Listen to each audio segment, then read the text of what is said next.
Hello, my name is Bernie Miner, and we're going to be talking about how to fill out the Eagle Scout application.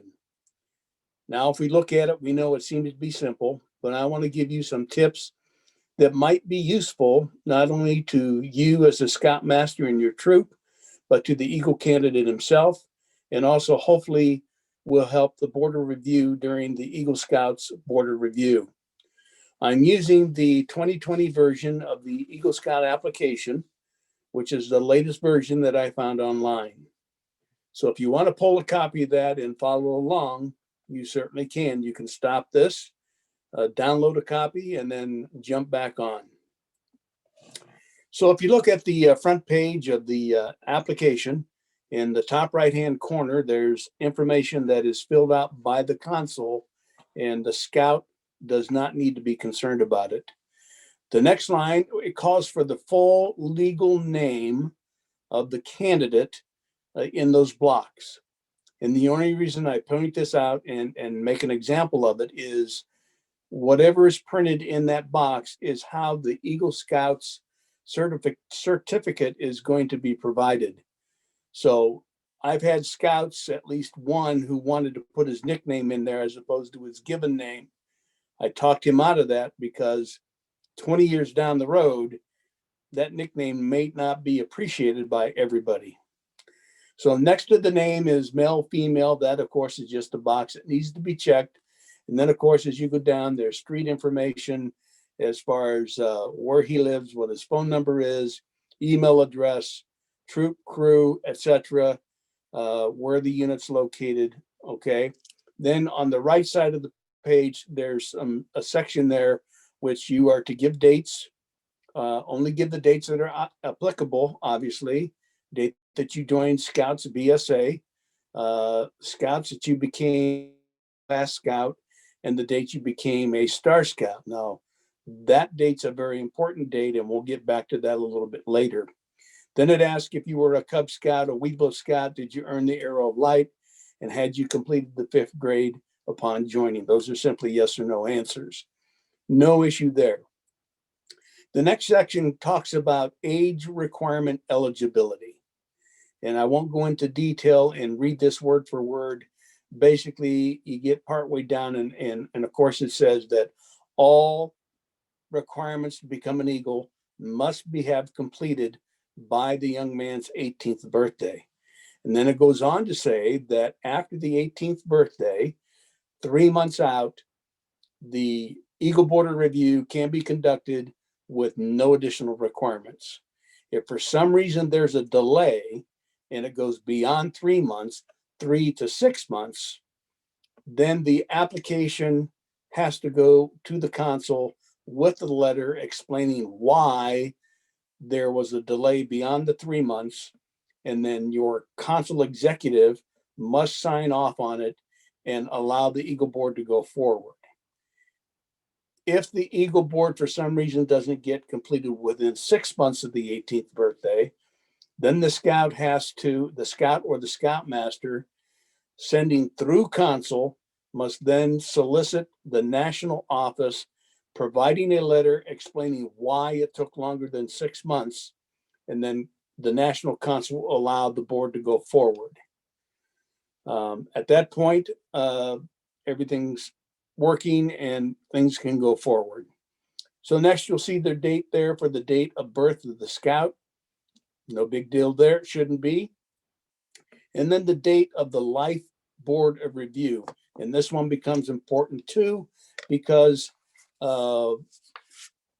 it becomes important when we start looking at merit badges down below, and we'll get to that in a few moments. We go on to number 2 as a life scout. Demonstrate that you live by the principles of the Scout Oath and Law, you believe in God, etc., and list 6 names of people, 5 if you've never had an employer, that are required and would provide a recommendation on your behalf. Now I'm going to read exactly what it says relative to references coming out of the advancement guide. And it said, must list 6, 5 if not employed, if not affiliated, and with an organized religion, then a parent or guardian provides this reference. There are no restrictions on who the scout may list as the two other references. The candidate may list anyone, including parents or guardians not previously listed, other relatives, scout leaders, including those from the candidate's units, or other scouts and friends. There is no requirement that any of the references be 21 years of age or older. Okay, let's talk about that just a little bit. Because remember, a board of review typically consists of 3 people who are going to make a judgment call as to whether they believe the candidate is due or deserves the right to wear the eagle rank. So in my estimation, what the candidate can do or should do when he provides these references, he should provide him people that will attest to his character. And it goes on to talk a little bit more that we're going to cover here in a second. So it says parent or guardian. That's fine.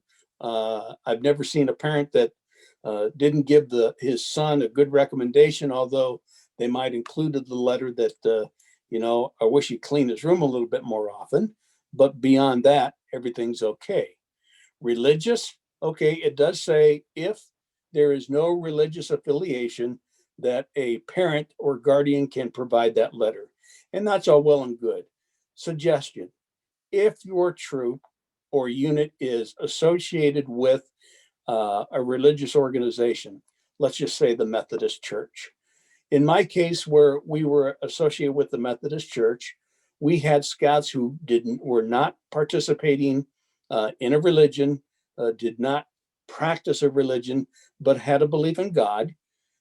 We worked with either our pastor, associate pastor, Sunday school administrator, etc., someone in the church who was willing to meet and sit with this young man to get a good feel for where he was relative to his religious beliefs, and therefore provide a letter.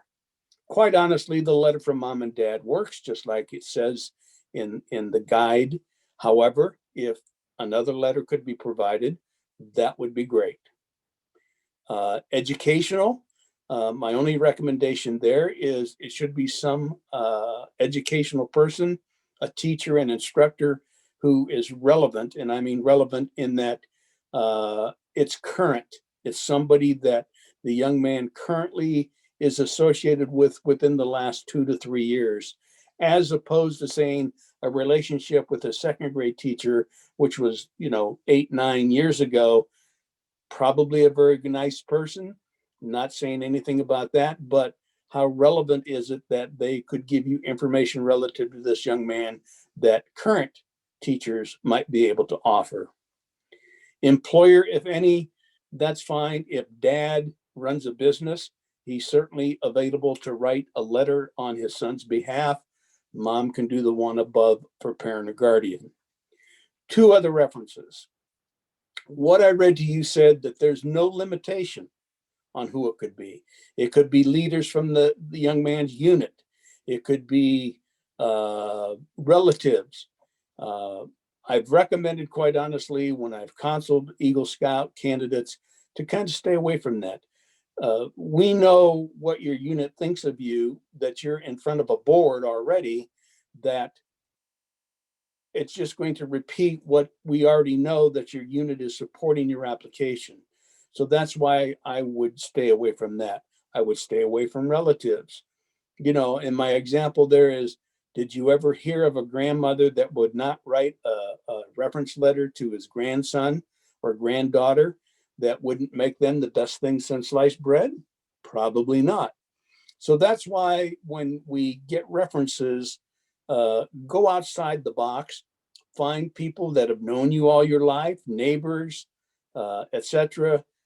Here again, we're looking for varied opinions, various letters of reference or various references that give us a better idea for those of us that might be sitting on a board, to give us some better idea of who this young man is, how well if he's thought of, and whether he deserves to become an Eagle Scout. Now, also, I'm going to read a little bit here, and it says that in the advancement guide under section 9017, that references are contacted by the Consul Advancement Committee members or others designated that have the responsibility to secure the recommendations from the references appearing under the requirement number 2 on the application. This may be done by letter, phone call, or a different form. For reasons of privacy and confidentiality, electronic submissions are discouraged. It is acceptable to send or deliver to the references an addressed envelope with instructions and perhaps a form to complete. Scouts may assist with this, but that is the limit of their participation. Now, take that for what it's worth. Those of us that sit on the boards are responsible to obtain the letters.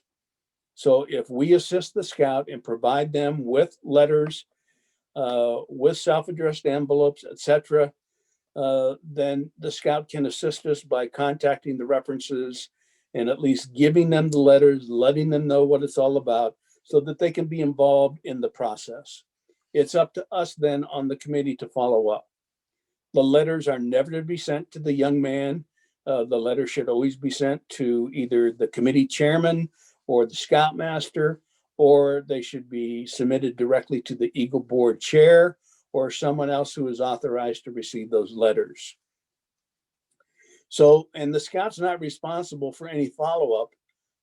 So if he submits a letter of reference to a particular person and for whatever reason they choose not to respond, then it's not up to the scout. In fact, the scout is not required then to find a substitute for that reference.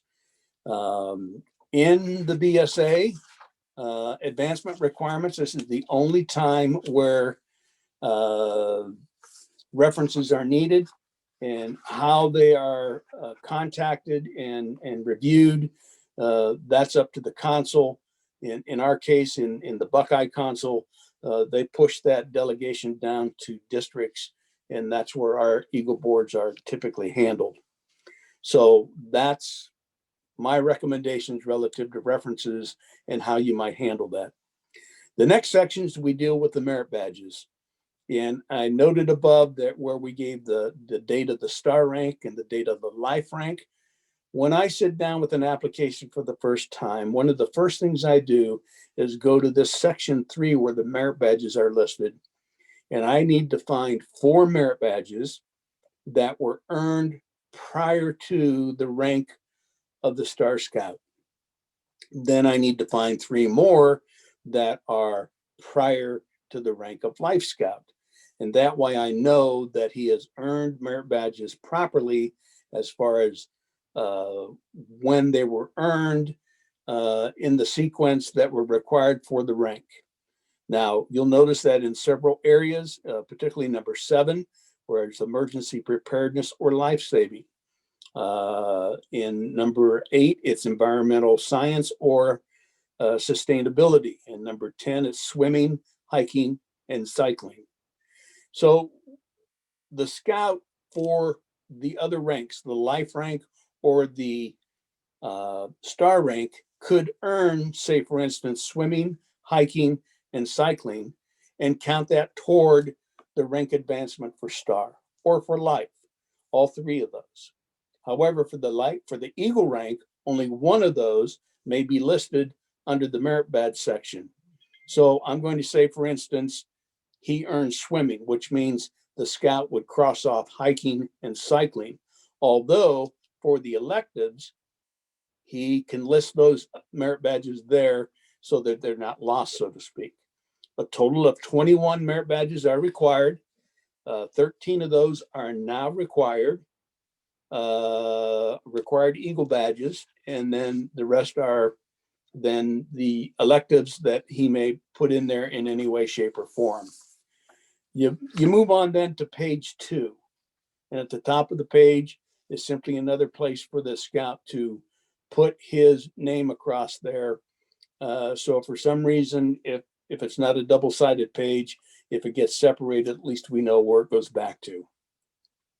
Requirement number 4 then talks about, while a Life Scout, you serve your unit in 6 consecutive months in one or more of the following positions. And they list the positions there for the Scout Troop, the Venturing Crew, the Sea Scout Ship, and the Lone Scout. They tell you what leadership positions are applicable. So please have your scout, have your advancement chairs, and you, the scoutmaster, if you are, make sure that you pay attention to that so that when the scout fills this out, he utilizes those positions in this section. Once again, it requires the date of the Life Scout Board of Review, and then there's 2 slots there. Both of them do not have to be filled out. One of them does, but the scout must have at least 6 months tenure in at least 1, possibly 2 positions, so that he shows that he's demonstrated his leadership at least 6 months to the troop. Anything that was done prior is still on his scouting record, but it will not count for this particular requirement. Then as we move on to requirement 6, it tells for you to plan, develop. This is where we talk about your project a little bit in this area.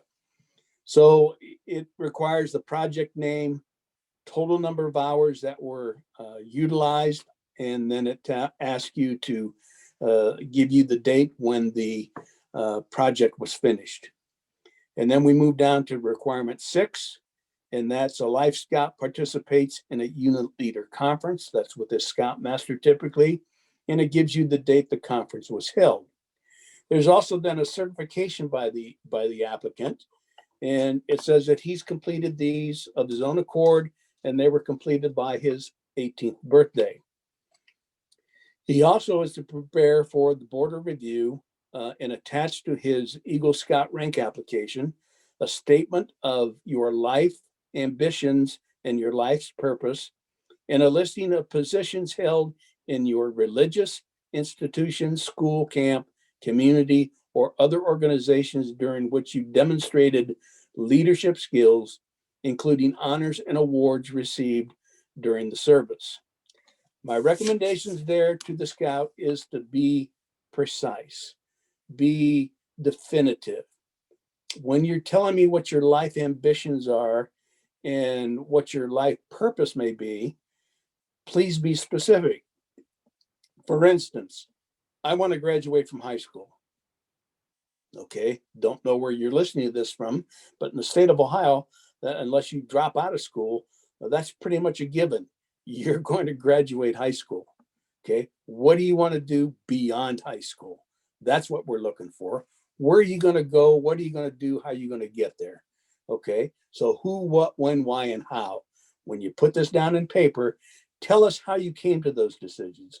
I want to go to, okay, we're doing this from the state of Ohio, so I'm going to use Ohio State, the Ohio State University as my example. Young man says he wants to go there. Okay, why do you want to go there? What drives you to there? Is it because your whole family has gone there before and you're just continuing the tradition?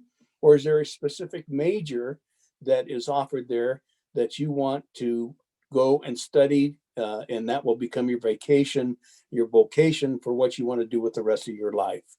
So be specific. Tell me why you want to do those things. You know, I want to then get out and go into the business world and be successful. Well, what does being successful mean to you? And how are you going to get there? What are you going to do? I want to have a family, you know, all those neat things, but be as specific as possible and give me some clue as to what drove you to those decisions. That again is information that is helpful to the board of review as they're sitting there trying to make a determination. Is the Eagle candidate someone who we want to have representing Eagle Scouts? Then it tells us also in that same section, provide a listing of positions held in religious institutions, school, camp, community, or other organizations where you've demonstrated or used your scouting skills. Not required, Certainly not something that a scout has to do, because you're not permitted to add on any additional requirements to what's already here. However, it is permissible for you to discuss with the scout that instead of providing simply a listing of all those things, which if that's what you provide me, then that will be the basis of some of my questions during the conference as to why you chose what you did in those organizations and how did you apply your scouting skills. However, if you would take a little bit of extra time and provide me a narrative of that listing, which provides me the information. Okay. I was in the marching band. I played in this section. I became a section leader. I demonstrated my leadership skills that I learned in scouting to help other band members, et cetera, et cetera, et cetera. So if you could put that in a narrative form, and again, it's not required, but you as a scout master or a scout leader might direct your scout to do it in a narrative form so that it's helpful to the board of review and the people that are going to be looking at and making the decision on his eligibility to become an Eagle Scout.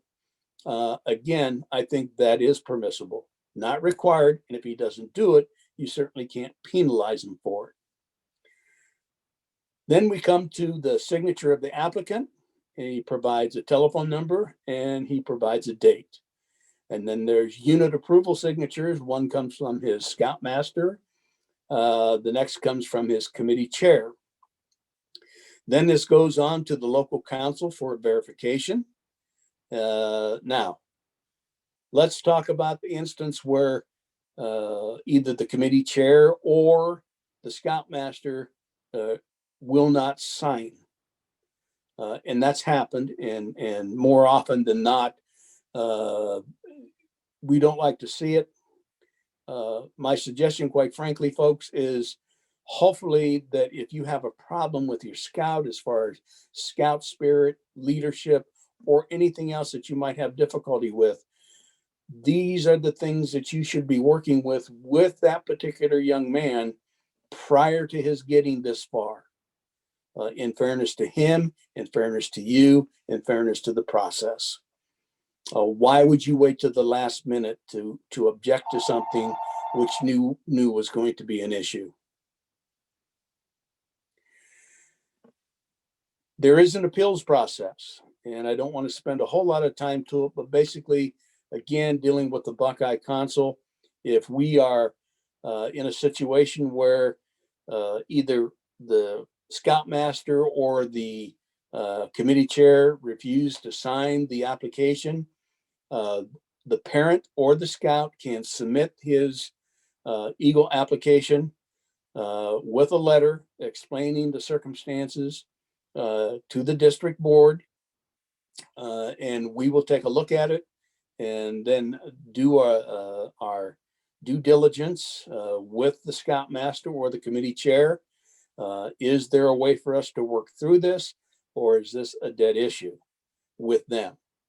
Even if it's something that can't be worked out with those, the Eagle Board of Review can go forward. The district has to make a determination as to whether it's warranted to go through, and they can conduct the Eagle Board of Review.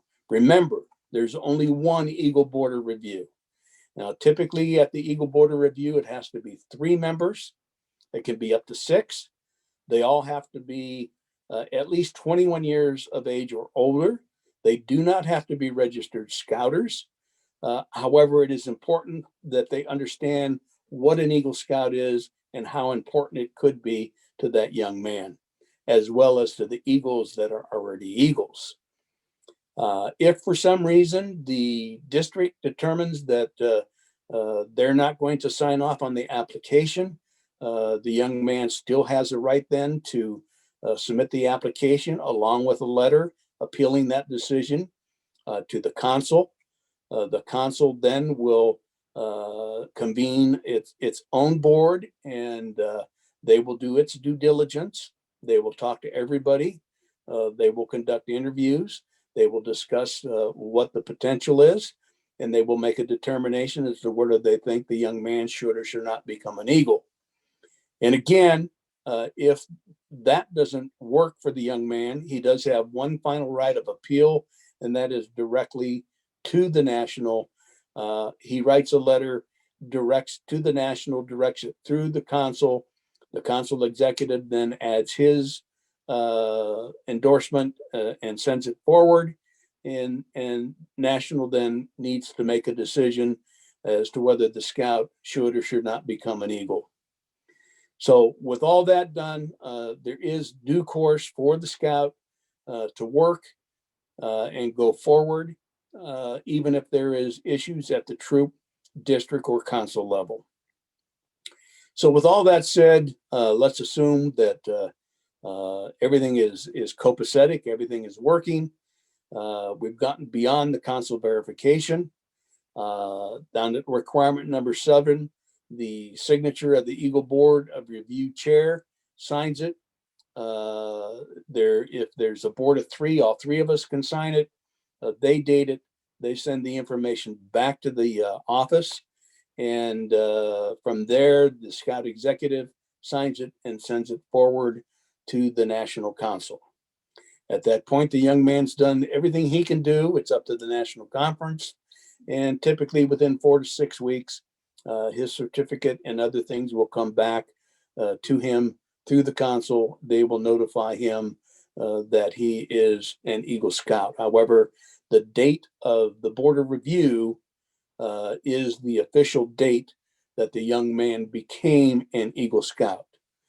Keeping in mind that it must be a unanimous decision by the board.